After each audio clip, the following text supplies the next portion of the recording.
So I originally didn't want to do this review, not the one for this printer anyway.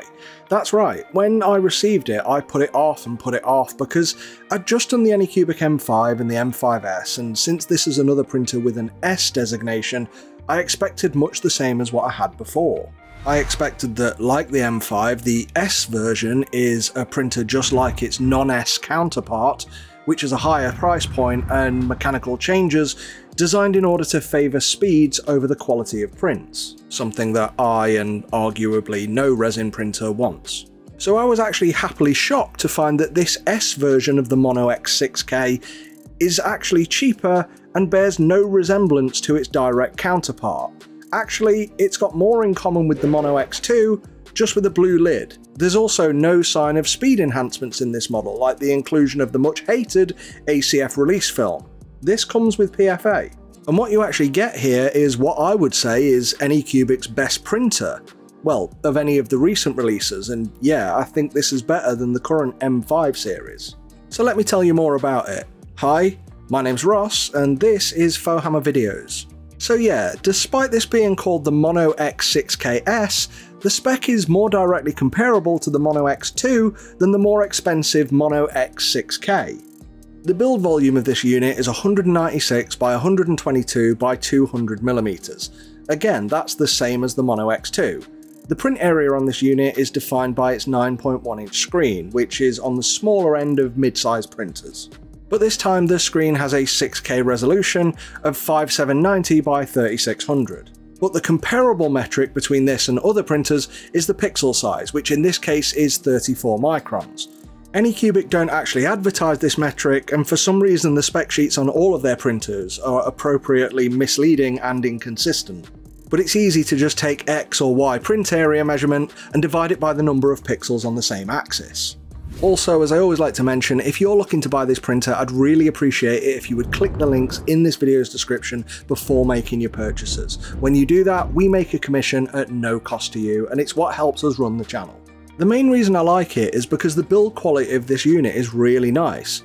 The base is really heavy, probably due to the big metal plate on the bottom, but this solid and weighty foundation immediately shows a lot more quality in this printer than the recent M5s, which by comparison seem flimsily cheap. The Z-axis has a dual linear rail for print stability and a rock-solid frame. And this also comes with a pre-installed screen protector, which this time is the right size for the printer. Unlike the self-install oversized protectors that Anycubic have been giving us recently, I, like many other video commenters, much prefer this approach. You get all your typical Anycubic accessories here, like a putty knife, plastic scraper, gloves, masks, hex keys, and a cheap USB drive. The USB drives are rubbish, so I always recommend replacing them with a decent SanDisk one from Amazon. They cost you about a tenner, the links are in the description. And as for the USB port on this printer, well, it's on the side, as is the power socket and switch, but at least the USB port is nearer the front of this printer. The vat's nice and deep, which is great considering this printer's been made for larger prints, and it means it can store more resin. And the release film is clear, either PFA or NFEP, whatever you want to call it. It's not that god-awful ACF film that lets resin release easier, but ruins the surface of prints. So yay!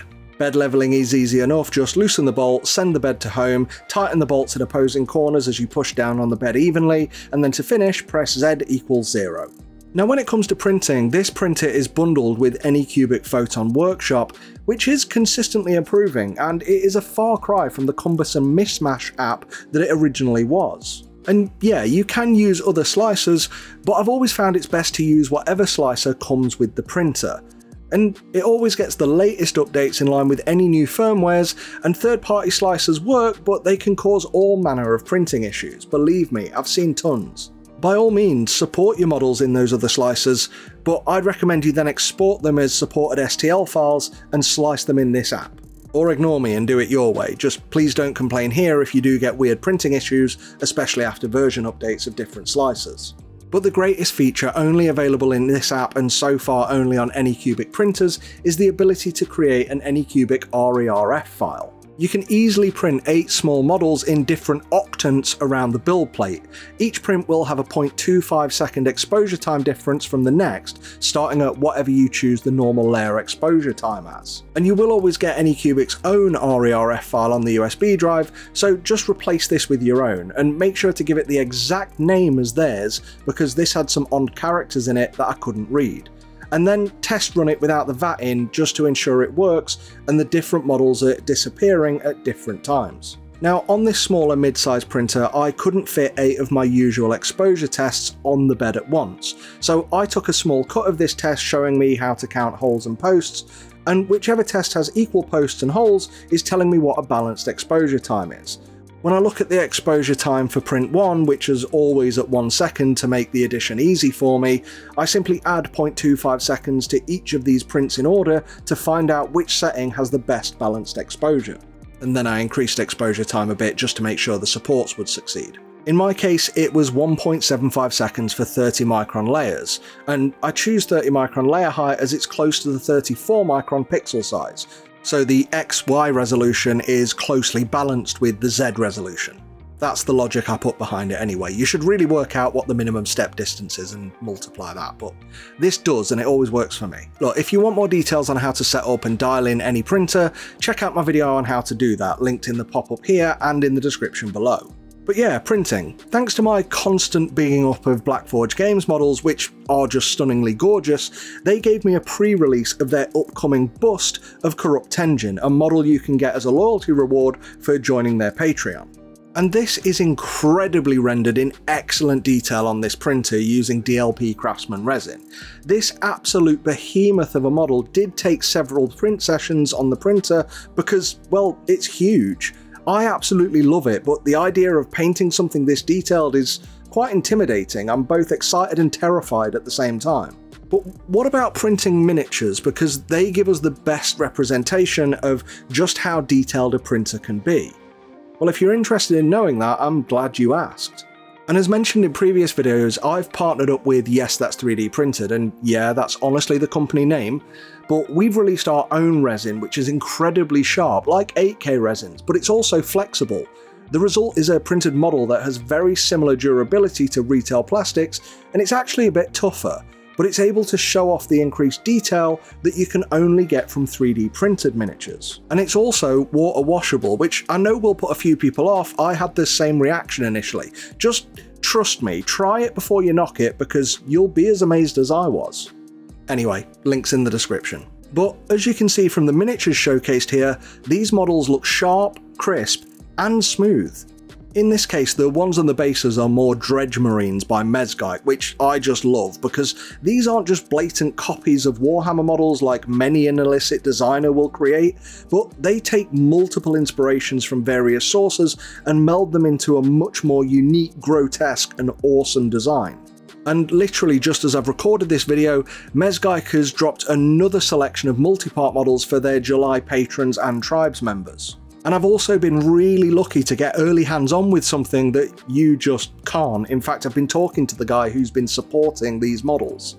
These are for the upcoming Revenant's Run, a new collection of Wargames miniatures from the awesome Lazy Squire Games. You probably know them for the guys behind Ravage Star.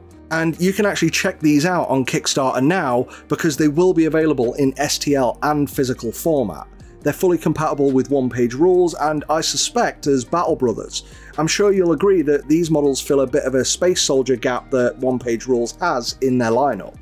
And I'm sure you're impressed with the prints, but would I recommend this printer? Well, more so than anything in the current M5 series at least.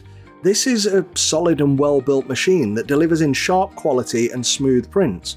Once you apply anti-aliasing, the models you get from this will be as smooth as the miniatures you can buy in the shops.